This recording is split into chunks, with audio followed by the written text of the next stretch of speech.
Hello, everybody. Welcome to My Favorite Alien. What is there to say about this week's episode that isn't covered in the episode? I feel like that's what this is going to be, what these little pre-show rambles are going to be about, is setting up the things, the necessary context for the episode that I forgot to do in the actual show. That happens. Not a lot this week. This week's guest is one of my favorite people on the planet. She is truly a treasure. Evany Rosen and I go back a very long way. It's funny, we work in the same industry, but we haven't really been talking the last couple of years. But I reached out to her to see if she would do the podcast, and she said yes, and very generous of her time. Evany was in my band in high school. That's how far back we go. And it's nice. It's nice to have those long enduring friendships that you can kind of, you don't even if they're not maintained regularly, you can slip back into old patterns, and it's always nice to not relive, but like to, I guess it's just nice to have friends. I think that's the long and short of it. What else? We're talking about Galaxy Quest. Galaxy Quest is a great film. I first saw it. I didn't see it in theaters. I think I saw it on DVD, like home rental. I would say, probably. I don't know. It's hard to keep track of all that stuff. It's a great film. It's about a bunch of actors who were on a Star Trek-like show, and the aliens mistook the show for historical documents and treated them as fact and thought they were great, space crew, and recruit them to help them fight Ceres. It's a pretty simple story. It's really well executed. It's really well done. It's a great science fiction film as well as a great comedy. I think that combining the two isn't always the most successful formula, but in this case, they really knocked it out of the park. The writing, the dialogue, the one-liners, the performances, the special effects, like everything works so well in Galaxy Quest to tell a really intricate and really well-told story that's very emotional and also very smart. It's a smart story. What does it mean to be a hero? Those are the questions that the film asks. It's not really technically an alien film, but there are a lot of aliens in it, which is why we're doing it. Evan and I went back and forth about whether or not we wanted to do a Star Trek episode, or I kind of wanted her to pick Enemy Mine, but she hadn't seen it, so it wouldn't be authentic to the show if we were just, because I wanted to talk about the Enemy Mine SNL sketch, which is like not at all worth. Like you can't do an hour on the sketch alone, and so I'm glad we decided to do Galaxy Quest because it is one of my favorite movies, and I think it holds up incredibly well. I think that's gonna do it for this preamble. Yeah, we haven't gotten any emails. We haven't gotten any real feedback. Oh, this episode was recorded without my key light, so it's a little darker and a little moodier, a little more intimate. I actually kind of like it. Let me know in the comments below if you prefer the key light on or if you like it off. Because let me see if I can turn it off. So on, let it adjust. Off. What do we like better? Let me know in the comments below. And I'm still working on the background. I'm gonna get something up and running soon, but it's gonna take a while to find the right projector, I guess. I can't decide if I want to get a regular projector or if I want to get like one of those Galaxy projectors for the back wall. I think probably just a regular projector, probably. Anyways, I hope you guys have a wonderful day. Enjoy the show. Please like it on YouTube, or please leave a review on Apple Podcasts or Spotify, wherever you get your podcasts. It really helps the show. And yeah, if you can check it out on YouTube and follow and subscribe there, that would be really helpful. We're trying to grow something really special here and really interesting, and it's slow going, but it's work that I think is worth doing, because I think we got a special podcast here. I think we got something really fun and exciting. So it's only going to get better. We're only going to get more entertaining. I'm only going to get more comfortable on camera, hopefully. And I hope you guys have a wonderful day. Enjoy the show. Never give up, never surrender. We're talking Galaxy Quest on My Favorite Alien. I think I got that one. I think that was good, right? Was that too much energy? No, that was great. I loved it. Do one with a lot of gravitas for the never give up, never surrender. Okay. All right. Never give up, never surrender. We're talking Galaxy Quest on My Favorite Alien. I almost slipped into Michael K. We're talking Galaxy Quest on my favorite My favorite alien. Yeah. What exactly are we dealing with here? Old and busted, new hotness. And what could that possibly be? Alien. They do exist. You boys have been watching the X-Files too much. It is possible. Welcome to My Favorite Alien, the top 100 podcast with the phrase "my favorite" in the title. I'm Hayden Simpson, and in each episode, I bring on a guest to talk about their favorite alien. Yeah, it's easy, right? Today we're breaking down one of David Mamet's 4 perfect films. And no, we're not talking about Dodsworth. We're talking about Galaxy Quest. And joining me today, if I had a podcast called My Favorite Humans, she would be number 1 on the guest list. She's a writer, performer, producer, extraordinaire, but I know her as the lead singer of my band in high school called Leadcore. Welcome to the show, Evany Rosen. How you doing, Evany? Hi, Hayden. I was thinking about Leadcore the other day when I passed a Leadcore sign.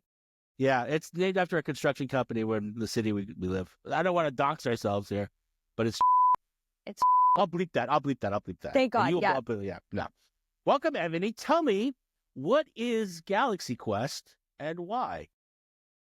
And why is it what it is? Well, why is it what it is? Yeah. Yeah. Galaxy Quest is a 1999 Dean Parisot movie, starring Tim Allen, Sigourney Weaver. The cast is stacked. Sam Rockwell, Alan Rickman, Mithy Pyle, who else? Enrico, why can I never, Colatoni, who is my favorite person in the movie, Tony Shalhoub. The list goes, it's Rainn Wilson's first feature. Yeah. It's Justin Long's first feature. It's got a great cast. And it's a comedy, and it's a genuine, very loving homage to Star Trek about a group of actors who are on a show that is very much like Star Trek called Galaxy Quest.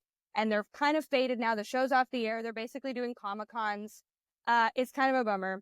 And then what they think are super fans, but what turn out to be actual aliens, show up and tell them they need their help because these aliens have thought that the show Galaxy Quest are actual historical documents from Earth, and that these actors are these characters are real. So they kind of beam them up to the ship, and suddenly they have to use what they know about the show to kind of pretend to be the actual crew of Galaxy Quest to help these real aliens stop another alien threat. How's that as a synopsis? That's better than Wikipedia, I'll tell you that for sure. Thank you. That's what I strive for. Got. That's pretty great. That's pretty spot on. It is like both a love letter and an homage and a parody of Star Trek, right?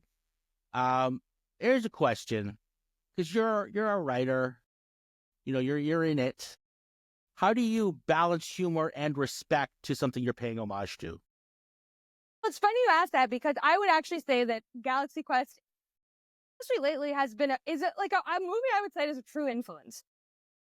I recently made a show called Davy and Jonesy's Locker that was a kind of a sci-fi show. It was a multiverse show, but there was a lot of homage and send-up for me in that show. It wasn't about one specific thing, but there was a ton of references in that. And I feel like the way you do it with humor, but that's loving, is like, if you love the thing that you're sending up, you're doing it in a loving way, naturally. Because the goal of the joke is never to be like, look how fucking dumb this is. The goal of the joke is to be like, haha, look at the charming campiness of this. Yeah. I think it's a lot about camp. I think it's a lot about understanding camp and understanding campiness, which I feel like is very important. And I think that's tone too. And tone. I think tone's really important, because the movie really captures both the actors and the fans, and it's just it has a very honest, earnest tone that makes you fall in love with the characters. And I think that's really important, in my opinion. I don't know. I'm not an expert. You are. I am, but I was a hidden expert, though. I agree. But I think the other thing is, too, that makes a comedy good, honestly, or any movie, is that the story structure still, if you took out all the comedy, it still works as a sci-fi movie. It works as the premise of a Star Trek movie, almost, essentially. And I think so we care about the characters. We care about what happens to them. We're rooting for the good guys. We're rooting against the bad guys. It's just the way we achieve that story arc is sillier and stupider than it would be in a drama. But I think it's not like things aren't thrown away. It's not like nothing matters and it's all just a joke for joke's sake. The characters are real. They have stakes. And that's why I think that's also part of the tone thing. That's the difference. Instead of like scary I movie where you're just like, ha, remember that? Ha, remember Yeah, that? yeah. And you don't care. It's a really good script as far as like the writing goes. Like it's really tight. I It's think that's so why good. David Mamet likes it so much because it I just did like not it know. really, yeah. In Bambi versus Godzilla, he talks about the four perfect movies. Um, What are the other three? Dodsworth is one of them. I think Gone with the Wind. I can't remember the other one. They're all old movies, and then it's like Galaxy Quest. It's really That's- funny. That's really funny and cool of David Mamet. Yeah, for sure. So Tim Allen is Jason Nesmith is Taggart. But Kevin Kline was considered for the role. You know, how does Tim Allen's casting shape the film's tone with his comedic style? And do you think like the movie changes with Kevin Kline or like another actor in the role? Well, yeah, because I think originally Harold Ramis was going to direct this, and he really wanted Alec Baldwin, which I get. Oh, yeah. On paper, I get if you're like, okay, I need someone to do Shatner as Kirk. I see why you think Alec Baldwin for sure. But then Alec Baldwin didn't want to do it, and Harold Ramis for some reason was very mad about Tim Allen being cast, so he left the project, and I think that's why Dean Paraso did it. And weirdly, like as a kid, I remember watching this. This movie feels very much of like, remember Blockbuster era? Like, remember when we were like, and it was like Yeah. your one of your parents would take you to Blockbuster on Friday. They'd look for their movie, and you'd like look through. I really remember the period where like they had both the VHS and the DVDs as that transition was happening. And I feel like, I don't know why I picked Galaxy Quest. I feel like maybe it was for Alan Rickman as a kid because I weirdly loved the movie Dogma. That's a whole separate thing. But Let's get into it. I don't know. It's not related, but I like it. But I think that that there was I don't know that it cognitively registered for me like the idea of Tim Allen and wow, I think of Tim Allen now as kind of maybe problematically right wing. That thing where that cop made best friends with him for a year and then sent him up for selling coke. That whole narrative of Tim Allen. Yeah. I don't think I knew this when I first saw the movie. So when I rewatched it recently, I was like, what's Tim Allen going to be like in this? And then the answer was fantastic. I thought Tim Yeah, he Allen really was is. pitch perfect in this. Yeah, was he so really has like good. the everyman. He has that everyman quality that I feel like that he exploited a little too much on Home Improvement. But like I think he is like he really does have that charm that I feel like. And Kevin Kline would have been good, but I feel like it would have been like a different.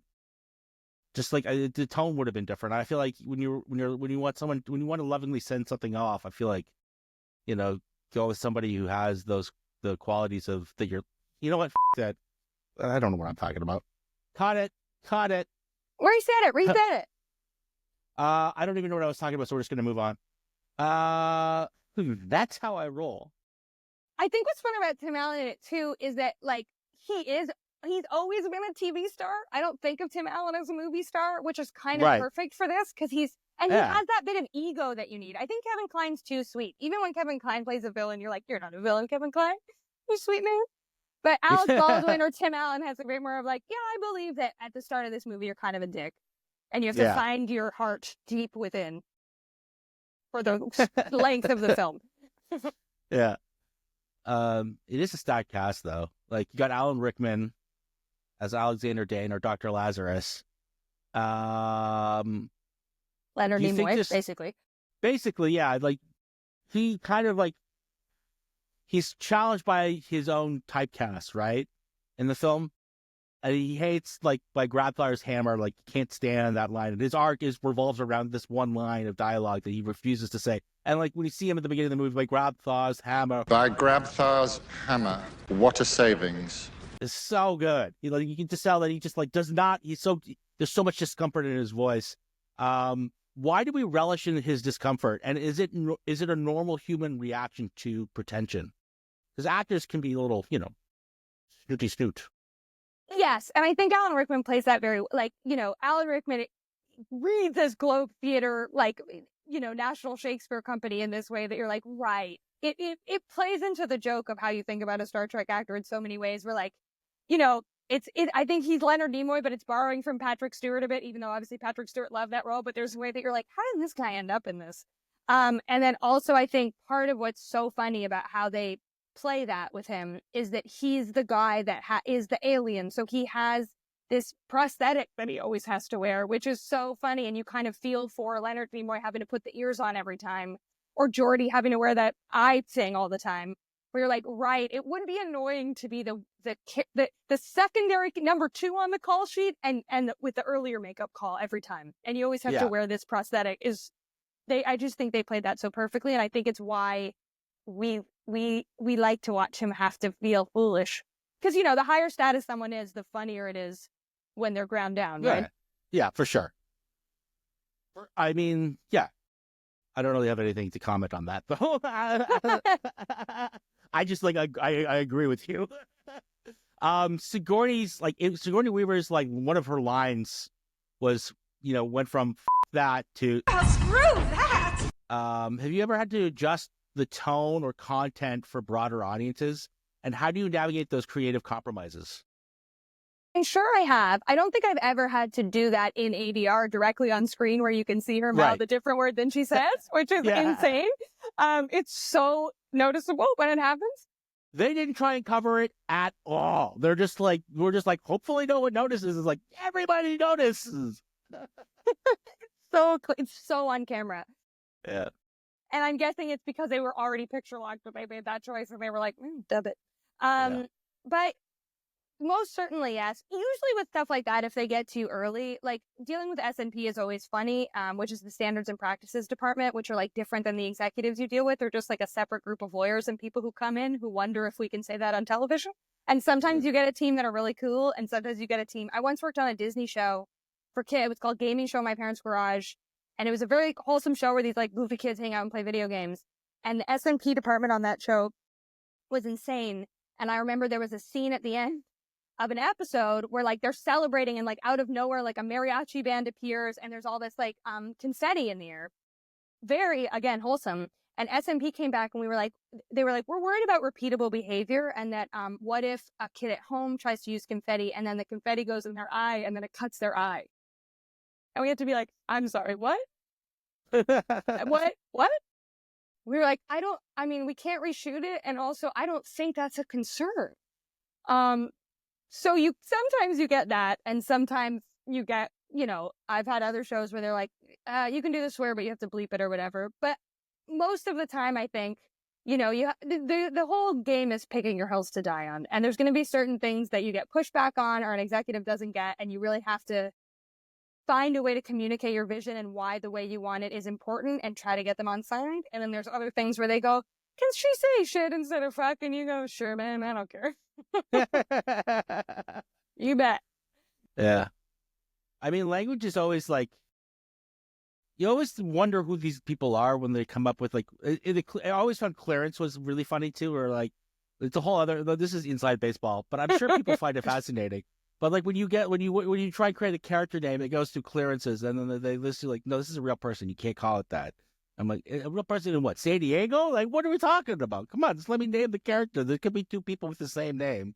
There's another Hayden Simpson out there. He's a baseball player, and he's not a very good one. He's not as good at podcasting as I am. That's for sure. He's not as good at baseball as you are at podcasting, I bet. Well, we'll see. I don't know about that. I'm not that good at podcasting. I'm just assuming he's terrible at podcasting. This could backfire very badly. Maybe you should start playing Major League Baseball. Show him what's what. I don't think it was Major League. I think it was minor league. I just remember when you Google, I Googled my name once. Okay, sue me. I Googled my name. It's not a big deal. But I Googled my name once just to see what I would find. And then, of course, I found, all those naked pictures. But then I found some guy named Hayden Simpson who was a baseball player. It was just one of these photos. Classic. You should start copying all his photos yourself and just posting them and just see see if you can mess with his life in that way. I don't think he'd notice that. I don't think he seemed pretty oblivious to things. The film has a lot of, I would say, comedic misunderstandings and miscommunications. Are human beings destined to be misunderstood for comedic purposes? I definitely think misunderstandings are kind of in the God tier of things you use to create comedic moments, for sure. Right. Falling down, misunderstandings, wrong door, which I guess you could put under the category of misunderstandings. But mixed schedule, where you're like, oh, a schedule mix up. Oh no, yeah, you're classic. here on time. Archie made a date with 2 girls on the same night. Yeah, these that's better. That's a better expression of it. Yeah. but misunderstandings are interesting because they're also at the core of many tragedies, right? There's a Right. way that sometimes a fool is the only difference between a misunderstanding being a Shakespearean comedy or a Shakespearean tragedy. Because Romeo and Juliet's a big misunderstanding. I was just going right? to say Romeo and Juliet at the very end, where Yeah. she oh, he's dead. He's not dead. Just wait 5 minutes before him to wake up. Don't just stab yourself. So annoying. Anyway, it's not a big deal. Would have been a rom-com if she just slowed her fucking spoilers roll. for Romeo. Spoilers for Romeo and Juliet, a 500-year-old play. Enrico Colantoni created the Thermians' distinct speech patterns and mannerisms with a vocal exercise, setting the tone for the entire race. You're creating a new alien species, Evany. What's the first detail of them that comes to mind? Do they have 7 dongs, 6 vaginas, et cetera, et cetera, et cetera? Well, this is the thing, and I think it's part of the reason I love Galaxy Quest so much, because initially you want to kind of go to visual, and you think about, okay, what have I not, and it's really easy to go kind of bug, and cockroachy or something wormy. It's easy to go it's hard to find a visual shape that hasn't been done, and especially that you can do in live action. But that's why I love this movie so much, because the Thermians basically look like humans, but Enrico Colantoni's performance in particular is one of the funniest choices I've ever seen an actor make in a movie. If you haven't seen Galaxy, it's so funny and weird how he talks. And apparently they went to an alien school or something to figure it out. And Missy Powell's great in it too, but there's something about the way he talks that is just so funny and wonderful. You are our only hope. And we need your help. I can't do it. I try. No, I'll that try was and do really it, good. but it was a vocal exercise that he learned in a Juilliard or whatever, where he's the nasal cavities or whatever, or the 4, what is it, activators or something. You know what? You watch there's a great documentary called Never Surrender. It's on Amazon Prime in Canada. Worth checking out if you want to really explore this movie in detail, because it's very entertaining, and he talks about that. I can't remember the details because I'm an old man and I have bad memory, and I didn't write it down because I'm not good at my job. You're a regular Hayden Simpson of baseball. Yeah, I'm a regular. Exactly. So Saris, the antagonist, was named after the critic Andrew Saris, who was a proponent of auteur theory. Didn't know that. Yeah. Have you ever embedded a playful or pointed reference in your work as a way of comment on real life experiences? What's your favorite snide textual reference? I wonder if I've ever been brave enough to actually. There's one I can think of, but I cannot talk about it in a podcast because it's too mean. It's too mean. Right. But it's very subtle. I'm not a mean person. It's very subtle. The person it's about would never know, and only my best friend and I know what it is. But I'm sure I have. Especially because, to your point, naming characters is so hard. So sometimes you just start using names and hope that goes through clearances. There's a guy that I have a friend. I have a friend. Now I won't say his name, but I have named a character after him in every unproduced script that I've ever written. There's always somebody with the last name, and I won't say it, but always with the one last name, because I think it's an interesting last name, and I won't say it because it's. But no, I'll bleep that. But yeah, I think it can be done when it's playful, because you hope the person takes it in good faith. But I think it can be, there's always a danger there that someone's going to be like, "What did you do?" So I know I've done something like use a friend's name in a fun way or something like that. And there's definitely Easter eggs in my work, a lot of them, but they're usually references to things like Star Trek or movies or whatever than they are real people I know. Although, certainly stuff is drawn from your own experience, and especially when I'm writing a teen comedy or something about what I was like as a teen. But yeah, I don't think I've ever referenced someone directly unless it was, because I wanted my friend Tim to play a character and I named the character Tim, but otherwise. Right. Yep. It's a slippery slope. Let's just distract ourselves with some facts about Saris. His real name, General Rothar Saris. Okay. He's the leader of the Saris Dominion, which he named after himself. So take that as you will. Bit of an ego on him. It's a military dictatorship of the species Fatu Cray. They're militaristic as fuck with a Mhm. patriarchal organization. With a patriarch. Oh my god, they're militaristic AF with a patriarchal. Why can't I say that word properly? Patriarchal. Patriarchal. It's a hard one. Lot. It's very a lot of We're consonants in saying there. though. We're saying. Stan Winston Studios practical effects brought both Sierras and the Thermians in their natural form, which are like those weird octopus-looking creatures. Do you find practical effects more effective than CGI for creating memorable characters, or does it depend on the project? And is it sometimes worth the hassle of OG effect? I love practical myself whenever I see it. And I think it holds up so well because you watch certain things from that era that are pure CGI, like early CGI. I'm trying to think of an example. Yeah. Things from 2004, and you're like, oh my God, this looks so bad. The Mummy and Galaxy Returns Quest really doesn't. comes to mind. Yeah, it's rough. It's rough to see Yeah. like kind of a sand face from 2004, and you're going, it doesn't look good. Yeah. But things with practical effects kind of hold up forever in this way. And again, I think it's especially with sci-fi, and if you love camp, and if you're doing something campy. So I have, when I've gotten to make things that are sci-fi, mostly my show, Davy and Jonesy's Locker, I really fought for practical effects whenever we could do them. Which wasn't necessarily more expensive, but it was more time consuming, which eventually becomes money. But I thought the way Galaxy Quest held up, like it looks great for the most part. Yeah, it does. I thought the effects really held up. In the same way, like The Thing holds up. Like it looks so much better in that campy way than something that's sort of early CGI tech looks. So I always I'm sure it depends on the project. Like you probably wouldn't want Dune to be all practical. It might look really stupid. But there's a way that, you're getting into that level of, and you can do some really beautiful things. But I think that, for anything that's slightly more campy sci-fi or not on that kind of budget, the more practical all the way, baby. I love old school effects.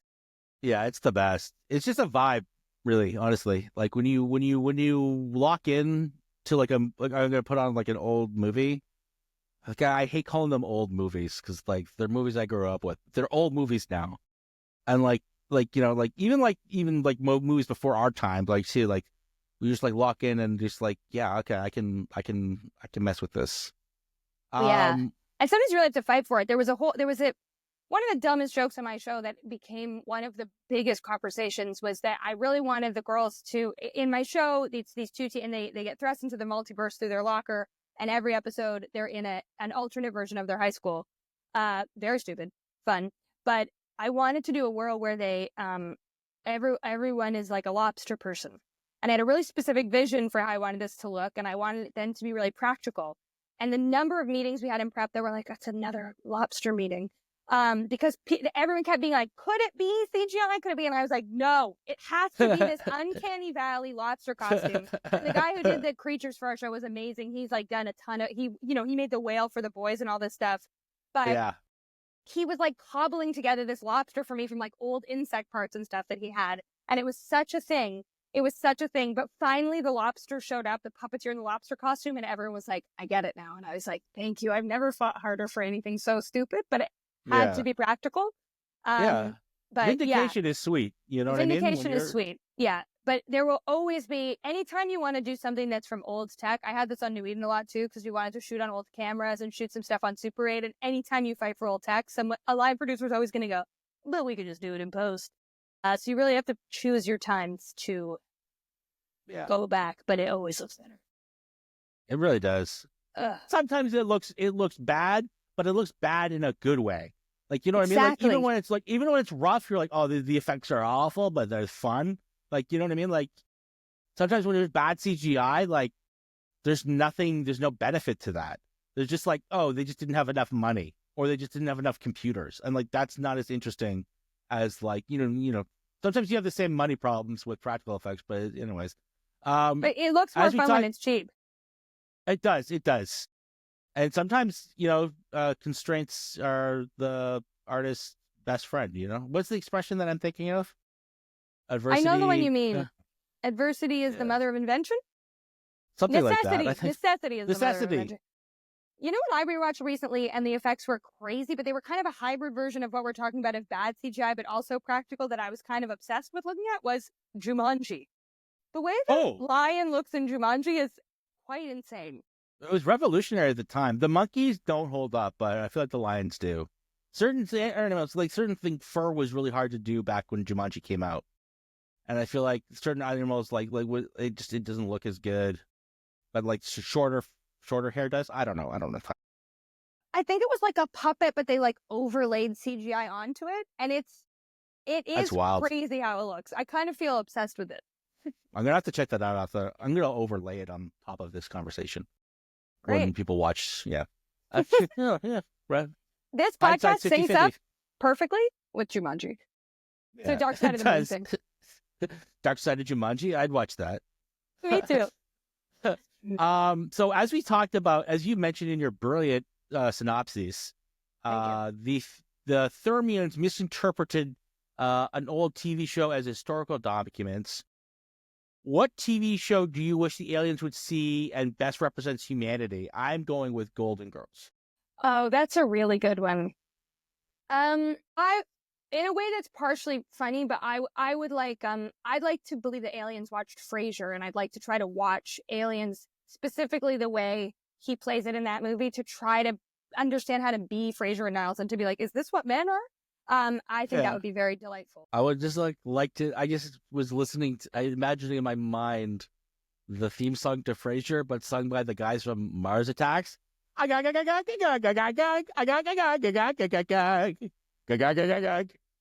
it works. That's all. You want aliens to find Frasier?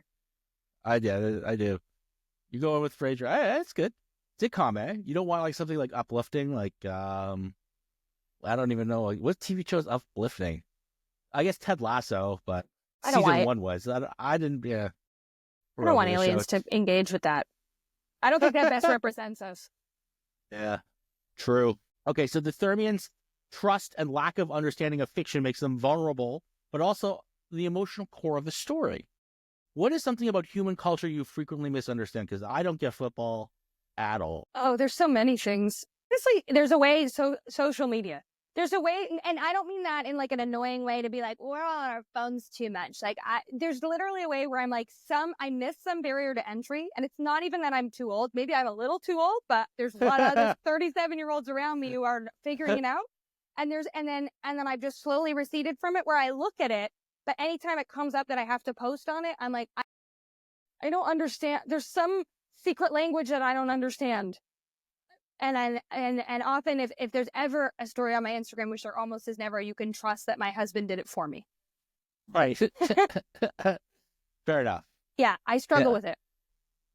I'm struggling with it right now because like I'm trying to like game the algorithm and I have no idea what I'm doing. And I'm just like throwing things out and like hoping for the best. And like, I guess there's people out there that like seem to know what they're talking about. But I don't trust anyone who says they're a social media expert. I think they're all lucky.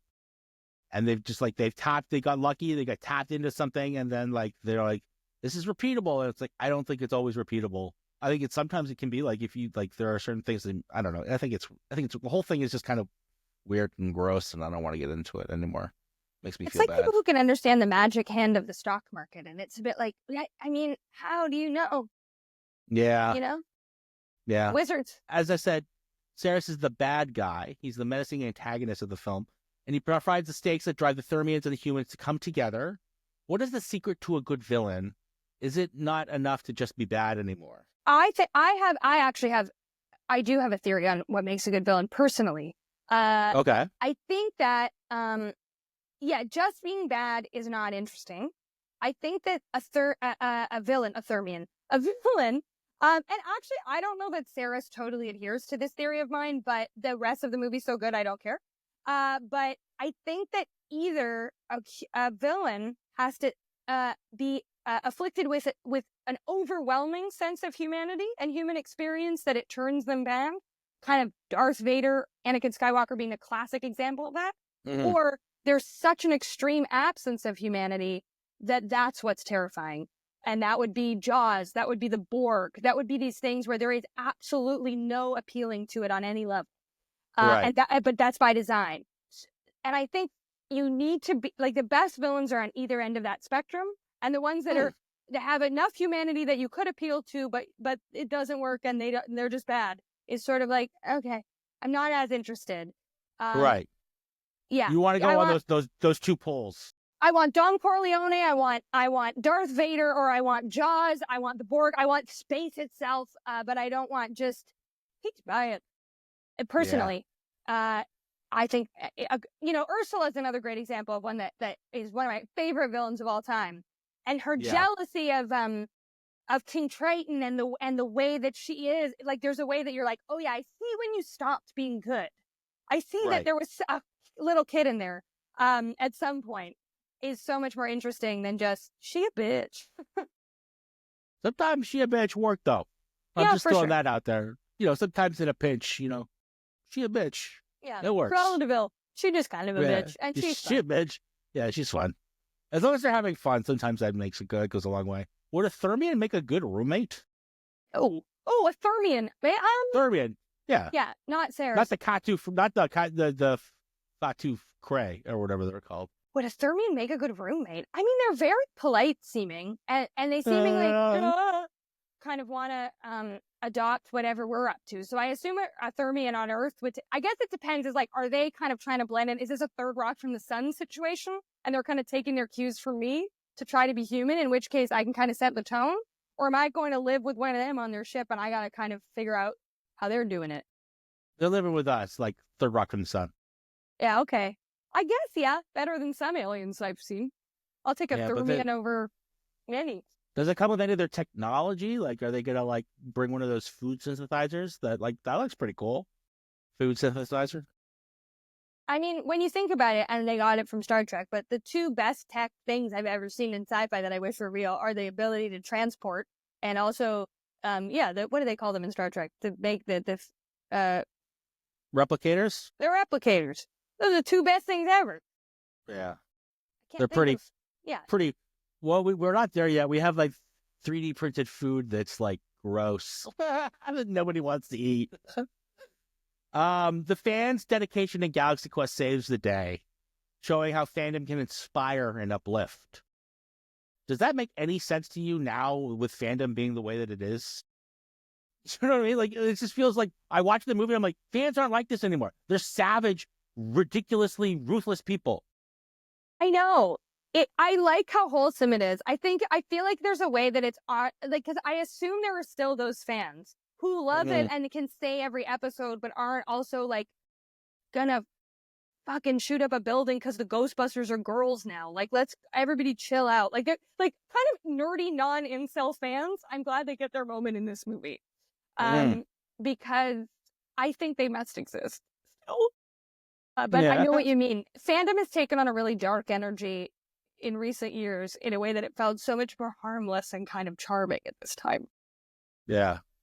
It's really evolved in profound ways. It has the best, Justin Long has the best gag in the movie where it's just they're like, where are you? Where are you? And he just cut to him taking out the garbage. And it was perfectly set up earlier. It was you got to take out the garbage. Anyways, I love when things are payoff, set up and payoff. Classic. All those trick in the book. Originally underestimated cult. Okay, Galaxy Quest has become a cult classic, praised for its clever satire and emotional depth. What exactly is it about this goddamn movie that gives it so much enduring appeal? I mean, it's a really good movie. To David Mamet's point, it's very well structured, and it's structured not it's a structure of an actual movie with heart, where you care about the characters, and it's a real adventure story, and then it just has this comedic element mapped onto it. So I think that's part of why it's lasting, because the story is kind of evergreen and will always hold up. You always want to see the unlikely hero who's kind of turned into a bit of a shit, rise to the occasion, rally the team, and save the day from basically a space Nazi. Of course you do. We're never not going to want to do that. And then I think also because of what it's sending up feels so evergreen too. Even though that fans now are sometimes different, but there's still a way that I think everything that it's sending up is familiar. And fortunately doesn't really have any jokes that don't hold up or not enough to matter. So I think there's just a lasting perfectness to this movie. I'd put Legally Blonde in the same category. Okay. just a perfectly structured movie with a lot of heart, with the characters are memorable, the jokes still work, and you're rooting for it at the end, and it actually feels good and it's funny. And the structure is. What I remember most about Legally Blonde, I haven't seen it since I saw it once. I saw it the first time I saw it, and then I haven't seen it since. Front row, in line at the theater the day it came out. Yeah, go on. Yeah, for sure. What I remember about that movie the most is feeling a sense of momentum for the character, where you're like, you're getting progress and you're accomplishing things, and that sensation is so addictive because it's contagious. It's what's the word I'm looking for when you siphon. Anyways, I said enough. What's the word? The film highlights the often complicated relationship between actors, fans, and their past roles. Why are we so fascinated with stories that deal with the intersections of fame, identity, and creative ownership? I'm thinking of films like Birdman, Star is Born, Black Swan, The Wrestler, things like that. Like, why? What about these kinds of stories? Yeah, I guess because it's in the same way that we have a rabid fascination with these actors. There's a reason celebrities exist, and they are, and they're stars to us in a way that even famous people in other industries aren't in this way. I think our fascination with them, our inability to stop talking about whether Blake Lively's wrong or Justin Baldoni's wrong, whatever it is, becomes, we feel a sense of ownership from them. And the more we see them in these roles, the more we want to understand them when they're not in these roles, because there is a magic trick to that, right? You see, you want to see Meryl Streep being herself and fun and charming at an award show because we've seen her be these intense characters, and how she do that? There is some way that's enjoyable for us. So I think once that fascination starts, of course, we then want to see those same actors play out what we imagine to be the reality of that, as a next step. I think it's it's showing us what we're already drawn to, I think. Mm-hmm. And fame is such a good corruptor of character. Absolutely. There's never been a movie about fame where you're like, and the character gets famous and he only gets better, kinder, and more self-aware after that. That's never the way it goes. So it's just such a perfect arc almost. Except for Entourage, but Entourage is dog shit. They don't learn any lessons in that movie or that show. Do they not? Does no one ever, nothing? There's a little bit, but not a lot. There's never been anything else like it for boys. It was Sex in the City for men. Like, it really was. Like, and you can hear someone saying that in the pitch meeting, but then why did anyone think we wanted that? I don't know. What's crazy is I don't think anyone talks about that show anymore. Like, I don't think it has had a lasting cultural endurance the way that, like, other shows have. I don't know. I was gonna say Game of Thrones, but like, it's not really exactly the same show. Oh yeah. I think you're right, though. It's another show that someone mentioned to me the other day that I was like, that's the same thing as Heroes. I was like, oh yeah, Heroes is erased from the cultural memory. Yeah. It was Zachary Quinto's first role, wasn't it? Or his first major role? I think that guy's an asshole, though. I heard he got kicked out of a Toronto restaurant for being a dick. At brunch. At brunch. Who's a dick at brunch? You're supposed to. Brunch is a magical time for people, and you're just being a dick. Anyways, the actor's journey from self-absorbed performers to reluctant heroes mirrors the redemption arc of many great characters. Are redemption arcs harder to pull off in comedy than drama? No, I don't think so. Let me think about that. That's a good question. I don't think so. I think there's something almost inherently comedic about redemption arcs because it's often a roguish character. Like Han Solo is a redemption arc, and that's not a comedy, but his character is pretty light. You know what I mean? There's a way that I guess, where it gets harder to pull off is in the final moment of redemption because, the danger always in comedy, and this is a line this movie walks very well, is that if you go too earnest, there's a way that you don't want to, like we were talking about before, you don't want to totally sell everything out and nothing matters and there's no stakes and we're just parodying everything and there's no point. But also, if you go too earnest the other way, I think it can also be like, oh, we were all having fun and now we got to pause for this earnest part in Act 3 in a way that right. I think can be a struggle. And it was interesting I watched this with my husband James, who's also a comedian, and he has less time for earnestness than I do. but there was a way he was like, I was really worried that Act 3 of this was kind of going to get like, and there are like 4 endings to Galaxy Quest, but it doesn't matter. He's like, they really pulled off this ending in a way that I wasn't bored. And I was like, they did, because it is the redemption arc, but it's not too speechy. I think the way to do it in comedy is no speeches, just action. Right. There is a little bit of speech when he apologizes to, I can't remember his name, Malthazar? Balthazar? Is that his name? I think so. Yeah, Malthazar? Balthazar. That sounds wrong to me, but I think it is Balthazar. Malthazar, something like that. Balthazar? What's Balthazar? Is that a soap? I don't know think why that's it's like a soap. biblical demon. But that's Beelzebub. Well, that's a different Balthazar. biblical demon. I don't know. I don't know. How many biblical demons are there? There can be more than 2. Yeah, but I think just that scene between where he's explaining when Tim Allen is explaining to him that they're actors. I think there's real acting there. Like there's real serious redemption there that he's asking for. Yeah. Yeah. It can just be, I think that's where it gets hard in comedy, because it's like, how do you do it without it being hokey? But I think the idea of an anti-hero who needs redemption is always fun in a comedy. And I think there's so many comedies that live there. All right, it's time for fan theories. So here's the first fan theory, is that the new adventures of Galaxy Quest are real. This is just based on the assumption that they have access to Thermian technology and that it would actually be cheaper to produce the show in actual space while they're having real adventures versus on set in Burbank.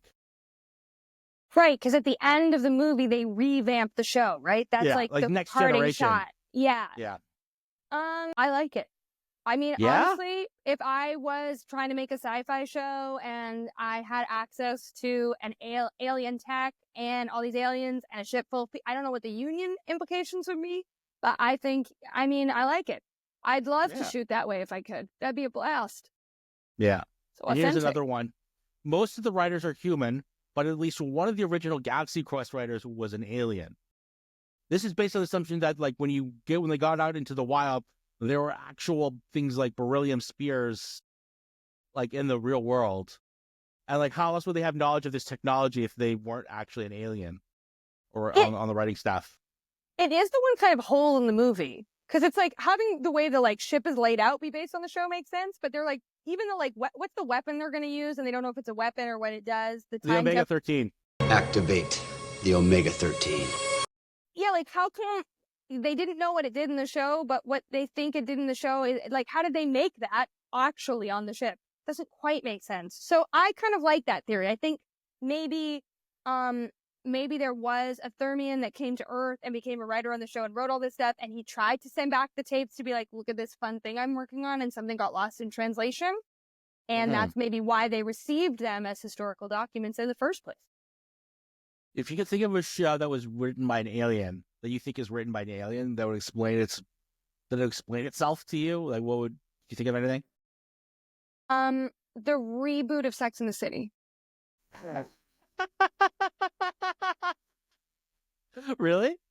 Is it bad? I haven't seen it. I haven't seen it. I feel like it has an AI energy that what is happening?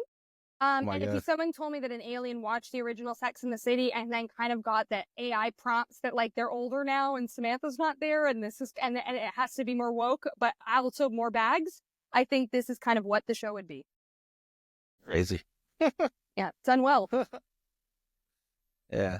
I think like the last 3 seasons of Game of Thrones, they're so weird. We're just like, what the happened to that show? Like something happened, and I just feel like an alien came in and like, yo, I got this. Don't worry. And then just fucking wrote it really bad. All right. Time for another segment called Marry, Probe, Kill. Marry, probe, kill. Marry, probe, kill. I made that beat myself, by the way. It's really good. It's really good. Thank you. It's really funny is I'm going to replace the beat with a different beat that's not very good. And you're going to look like a fucking idiot. Because I may be dancing wrong. That's the whole point of this podcast, is to make you look silly. Marry, Probe, Kill. That's basically Marry, Kill.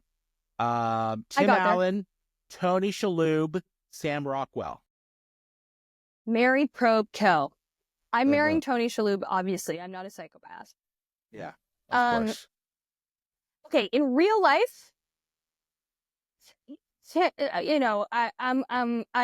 is probe or is probe kill? No, it's marry, probe, kill. Yeah. Probe is a consenting act for both adult parties. In real life, I'm probing Sam Rockwell and killing Tim Allen without Who said question. consent was anything to do with it? It's probing. It's like not consensual at all. You're Well, probing. so then them. so probe and kill are bad in this version. So Versus is marriage. So is marriage. What are you talking about? They're all bad.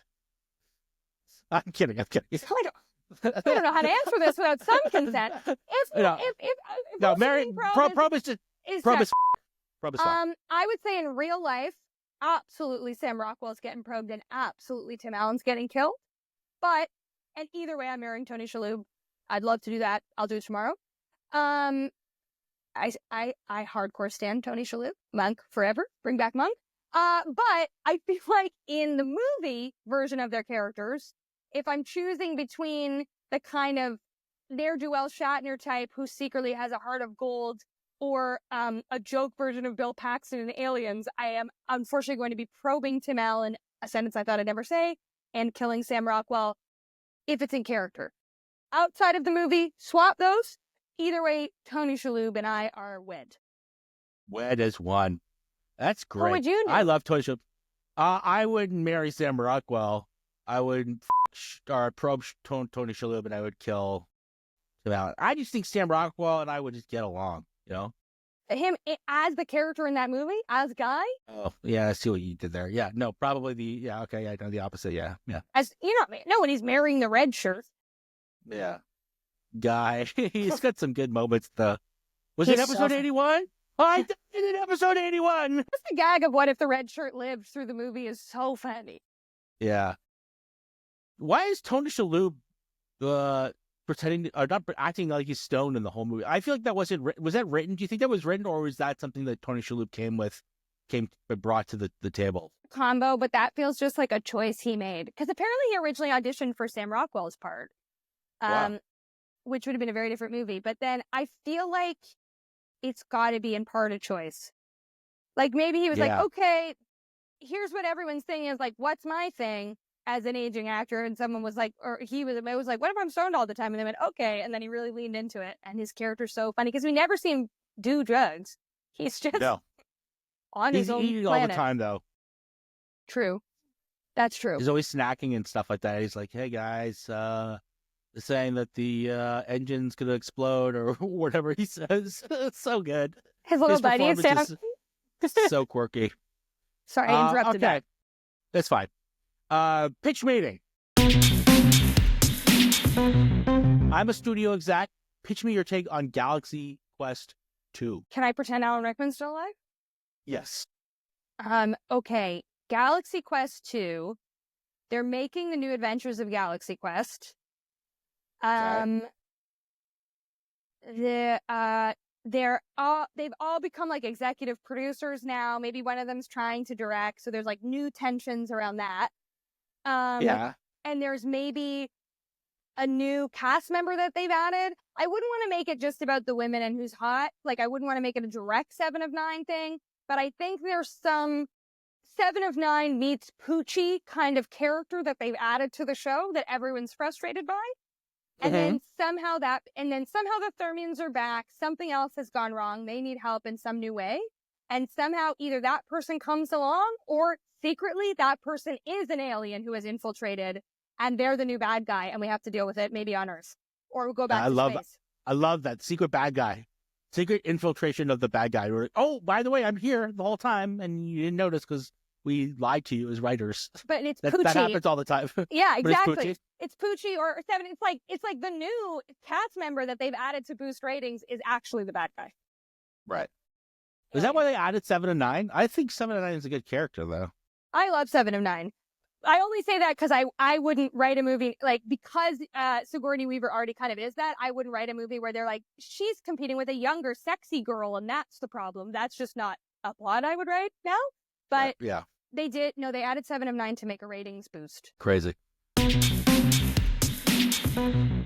How long do you think a Thermian would last against the Predator? Probably not long. 0 seconds. That's literally the premise of Galaxy Quest.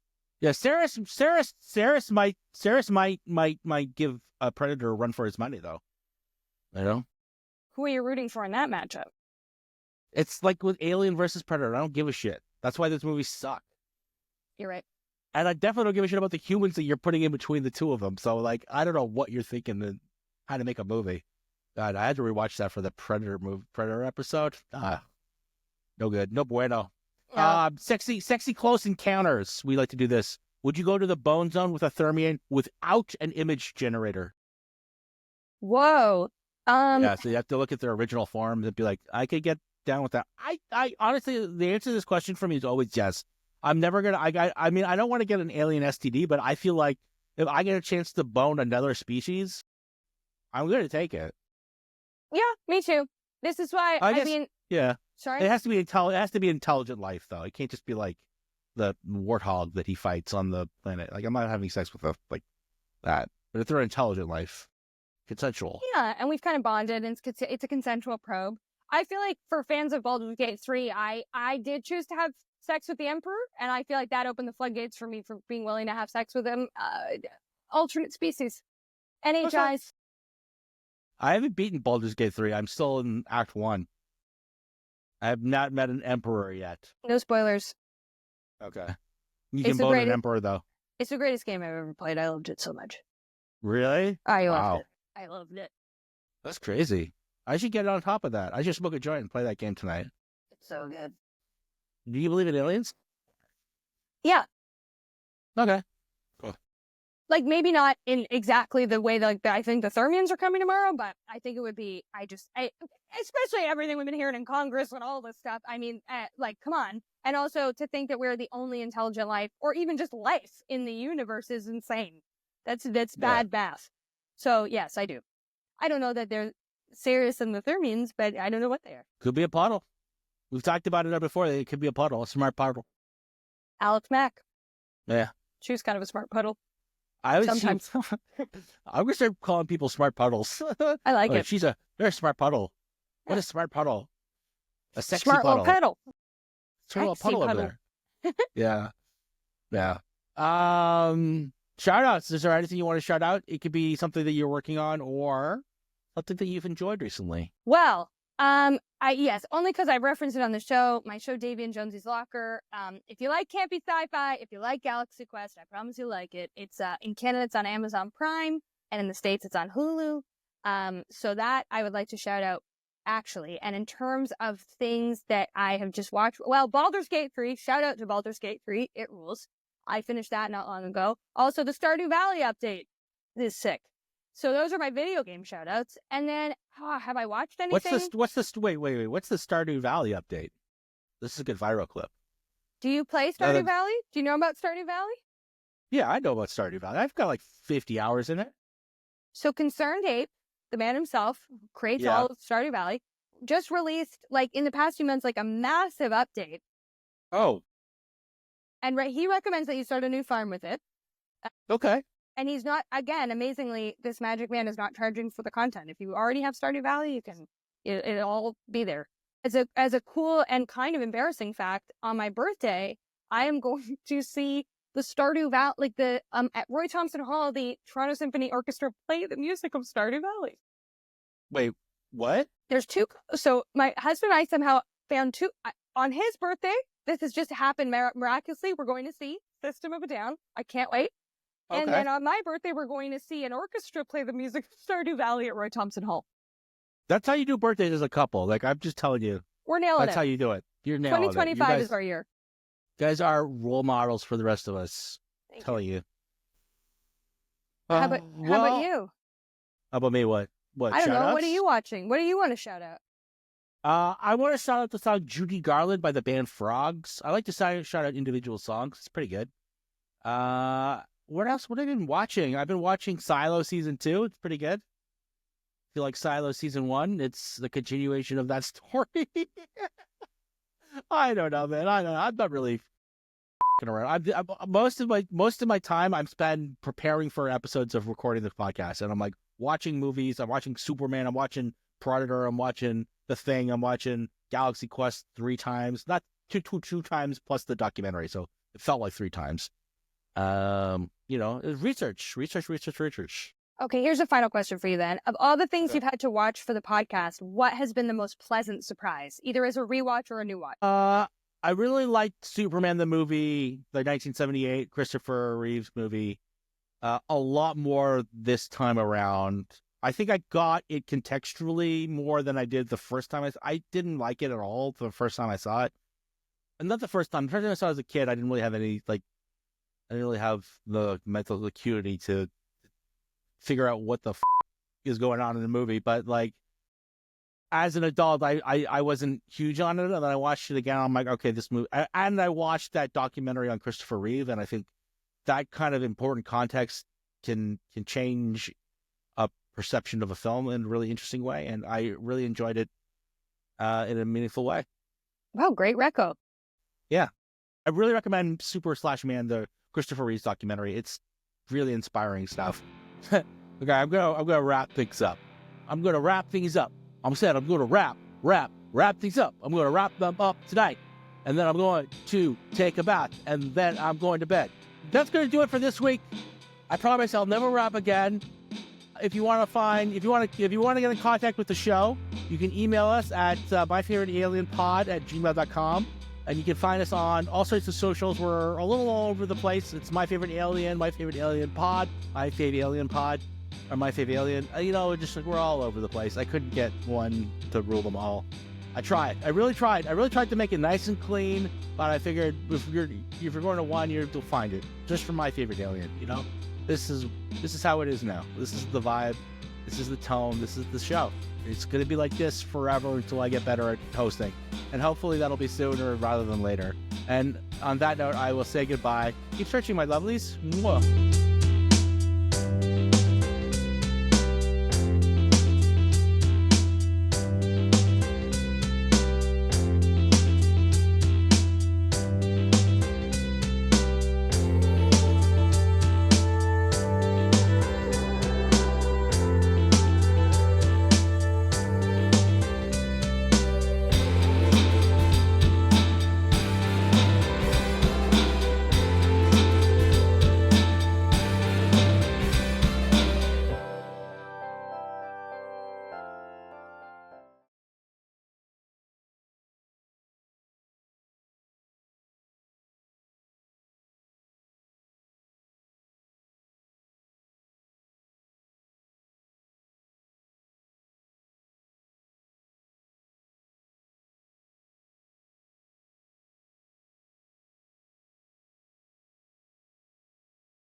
Oh, let's get this microphone sort of set up properly. How are we doing today? Is this...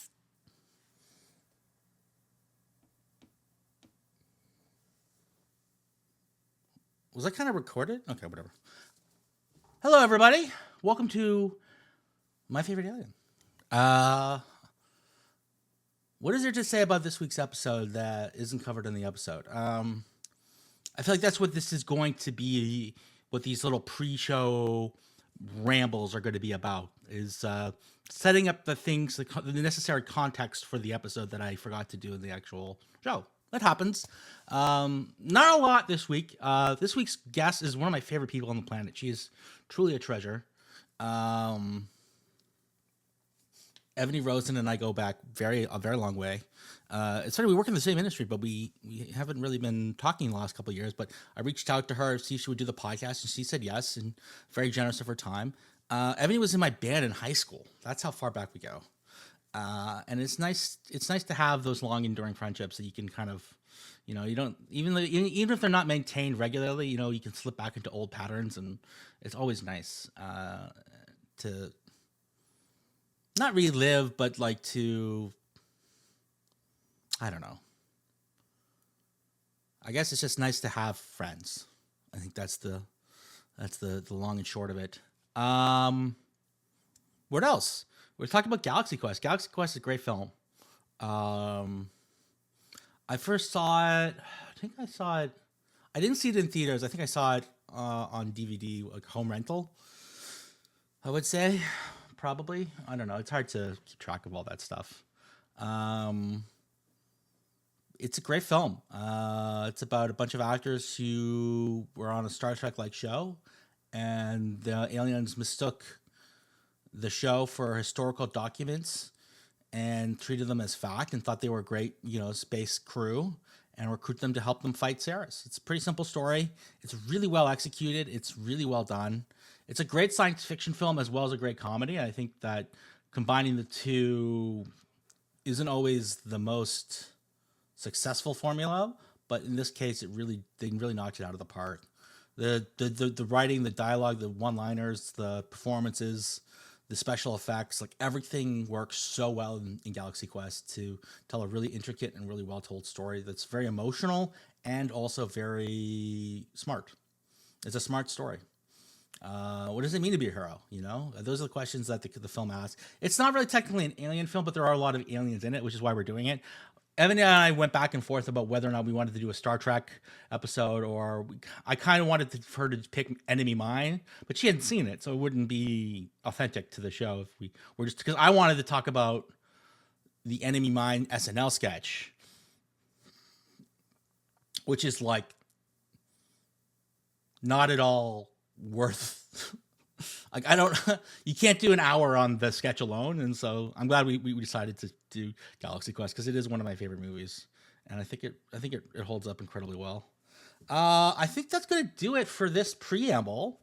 Yeah, we haven't gotten any emails. We haven't gotten any real feedback. Oh, this episode was recorded without my key light, so it's a little darker and a little moodier, a little more intimate. I actually kind of like it. Let me know in the comments below if you prefer the key light on or if you like it off, because let me see if I can turn it off. Hold on a sec.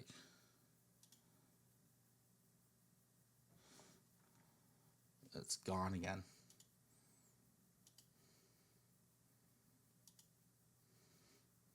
Okay, I can't turn it off now. This is like, oh, there it is. Here. This is what it's like with it off. So on. Let it adjust. Off. What do we like better? Let me know in the comments below. And I'm still working on the background. I'm going to get something up and running soon, but it's going to take a while to find the right projector, I guess. I can't decide if I want to get a regular projector or if I want to get like one of those Galaxy projectors for the back wall. I think probably just a regular projector, probably. Anyways, I hope you guys have a wonderful day. Enjoy the show. Please like it on YouTube, or please leave a review on Apple Podcasts or Spotify, wherever you get your podcasts. It really helps the show. And yeah, if you can check it out on YouTube and follow and subscribe there, that would be really helpful. trying to grow something really special here and really interesting. And it's slow going, but it's work. It's work that I think is worth doing, because I think we got a special podcast here. I think we got something really fun and exciting. So it's only going to get better. We're only going to get more entertaining. I'm only going to get more comfortable on camera, hopefully. And I hope you guys have a wonderful day. Enjoy the show. Bye.